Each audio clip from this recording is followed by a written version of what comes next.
বন্ধুরা আদম চলে এসেছি তেতুতলায়। একটা পাকে দেখুন কত বড় তেঁতুল গাছ। তেতুতলা নিচে আছে অনেক দর্শক, এখানে নতুন এক আদব ঘোষণা করছে, সেটা আছে আপনারা একটু জানতে পারবেন। আগে পরিচিত হই। তোমার নাম কি? ও, তোমরা কি করো? ও আচ্ছা আচ্ছা, তোমরা কি পারো?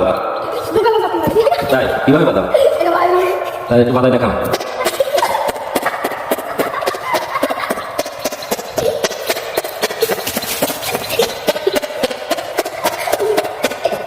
বাহ, সুন্দর তো, অনেক শব্দ আছে। জোরে জোরে বাদাম। কাগর হয়ে গেছে, তাহলে একটু ধীরে নাও। তোমার পাঁচটা তুলে তারা কোথায় গেল? এবার শুরু করো তাহলে।